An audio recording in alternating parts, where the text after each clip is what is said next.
তো আজকে সকালবেলা উঠেই দেখো আমি মুখ ধুয়ে এসে মুখের জলটা পর্যন্ত মুছিনি, আর এদিকে আমি বিছানার চাদর পাতবো বলে সমস্ত কিছু তুলেছি, সের উপরে আমি চুপ করে শুয়ে আছি। শরীরটা একটু ভালো লাগছে না আজকে, কেন জানি না, উঠেই কেমন জানি দুর্বল দুর্বল লাগছে। আর এদিকে আমার মা গেছে দুধ আনতে গরম করে। দুধ আমাকে প্রতিদিনই খেতে বলে, কিন্তু আমি খাই না। আর এদিকে আমি পাখার ঘুরছে তাই গুনছিলাম, মার জন্য অপেক্ষা করছিলাম কতক্ষণে দুধ নিয়ে আসবে। তো মা বললো দাঁড়া, এখন উঠতে ইচ্ছা করছে না যখন, তুই ঘুমা, আমি তোর জন্য দুধ নিয়ে আসি, আজকে তোকে খেতেই হবে দুধ। আমি ঠিক আছে নিয়ে আসো। তো মা কখন দুধ নিয়ে আসবে সেই জন্য অপেক্ষা করছিলাম। আর শরীরটা ভীষণই খারাপ লাগছিল। পরে দুধ খাওয়ার পর যদিও খুব ভালো লেগেছে, শরীরটা মানে একটু চনমনে লাগছিল। ওই দেখো মা আসছে, দুধ গরম করে নিয়ে আসলো। আর মা প্রচণ্ড রেগে গেছে, দুধ রাখা হয় খাই না, খেলে গ্যাস হয় বলে খাওয়া হয় না, ওই জন্য বললো দাঁড়া দুধ একটুখানি বিস্কুট দিয়ে খা, শুধু দুধ খাস না খালি পেটে। তো আমার দুধ খেতে ভালো লাগে না, এমনি দুধের জিনিস আমি খেতে পারি, কিন্তু দুধ খেতে আমার খুব একটা ভালো লাগে না। তারপরে তো হরলিক্স বিস্কুট দিয়ে একটুখানি দুধ খেয়ে নিলাম। তো খাওয়া দাওয়ার পর একটুখানি শরীরটা বেশ ভালোই লাগছিল। আর ওইদিকে রান্নার মাসি এসে রান্না বান্না করছে, মা ওখানে আছে, আর আমি একটু স্নান করে নিলাম। মাথায় এক গুচ্ছের তেল দিয়ে ভালো করে স্নান করে নিলাম। আর এইদিকে বাবু মা সবাই শুনেছে আমার শরীর ভালো না, সেই নিয়ে বারবার ফোন করছে কি হয়েছে কী হয়েছে। তো হতে পারে একটুখানি প্রেশারটা হয়তো লো হয়ে গেছে, কেন জানি না। আর ওই যে উল্টো পাশে ওই বাড়িটায় দেখো ঠাকুর মশাই ঢুকলো, কারণ আজকে যেহেতু দোল পূর্ণিমা লেগেছে, তো ওই জন্য পুজো হবে, তো সেখানে আমাকে বলেছে যেতে, আমি সেখানেও যাব। অন্যদিন আমার তাড়াতাড়ি স্নান হয়ে যায়, আজকে একটু বেশি দেরি হয়ে গেল স্নান করতে। তো চলো মাথাটাতেই তো আছড়ে নিই, তারপরে উপরে কয়েকটা জামা কাপড় মেলে এসে তারপরে যাবো। ওই বাড়িতে পুজো শুরু হয়ে গেছে, দেখো ছাদে বেশ ফুল ফুটেছে কয়েকটা, আর মা পুজো দেবে ফুল তুলে পরে, ওই জন্য এখনও ফুল তোলা হয়নি। এই ফুলগুলো দেখো কি সুন্দর, অনেক কটা করেই ফোটে, আজকে দুটো ফুটেছে। ছাদে এসেছি ফোনটা নিয়ে, তাই ভাবলাম তোমাদেরকে একটু দেখায়। আর একটা গাছে গোলাপ ফুটেছিল, কিন্তু এগুলো সব শুকিয়েই গেছে। যখন টাটকা ছিল দেখতে কালারগুলো সুন্দর ছিল, তোমাদেরকে দেখানো হয়নি। আর এইদিকে যে ব্লগ করতে নিলে যেরকম প্লেন যায়, দেখো আবার প্লেন যাচ্ছিলো একটা।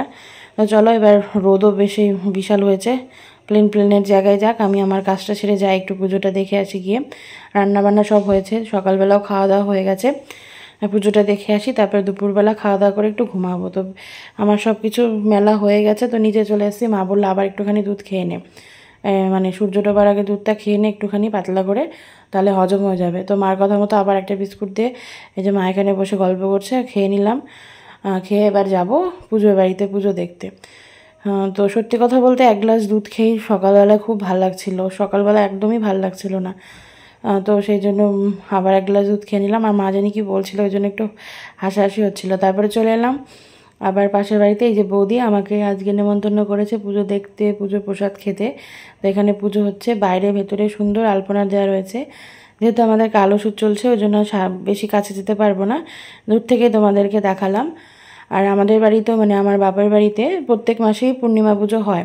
তো পূর্ণিমা পুজোর এই সিন্নিটা প্রত্যেক মাসেই আমি মিস করি খুব, কিন্তু এইবার আর মিস করতে হবে না, এবার পেয়ে যাবো। সিন্নি খেতে আমার খুব ভালো লাগে, মানে নারায়ণ পুজোর এই প্রসাদটার জন্যই যেন বেশি ভালো লাগে। যাই হোক, এখানে নারায়ণ পুজোর পাঁচালি পড়া হচ্ছিল, সবাই শুনছিল, আমি ওখানেই বসেছিলাম। তো পুজো টুজো দেখে তারপরে এখানে হোমযজ্ঞও হয়েছিল আর কি, খুব সুন্দর পুজো করেছিল উনি, সুন্দরভাবে মন্ত্রতন্ত্র সব স্পষ্ট উচ্চারণ করে বেশ সুন্দর পড়ছিল।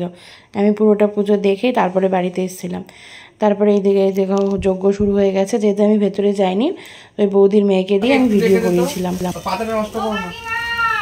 ওম বম্বা বুড়া প্রেতিভায় ক্রীবায় কবলিতা শঙ্করায় বেনায় কারি দুবার ভাস্তুতে ওম হু স্বাহা ওম বিষ্ণুরং তত্ত্বদামন্দ মহারাশিতে ভাস্করে শ্রী বিষ্ণু প্রীতি কাম ওম যজ্ঞ পবিত্রমসি বৈষ্ণবে। তো পুজো দেখে আমি বাড়ি চলে এসেছি, আর মা এখানে পুজো দিচ্ছে। মা পুজো দিয়ে আসলে তারপর তিনজন মিলে একসাথে খাবো, দিয়ে একটু ঘুমাবো, তাহলে শরীরটা একদম ফ্রেশ হয়ে যাবে মনে হচ্ছে। তো পুজোর প্রসাদ পরে বৌদি এসে দিয়ে যাবে, তখন খাবো আর তোমাদেরকে অবশ্যই দেখাবো। আর আমি চাদরটাও পাল্টে নিয়েছি, এবার একটু ঘুমিয়ে নিই। চলো আজকের মতো ব্লগটা এই পর্যন্তই, আবার দেখা হচ্ছে আজকের দিনেরই পরবর্তী অংশটুকু নিয়ে পরের ব্লগে। আজকের মতো টাটা।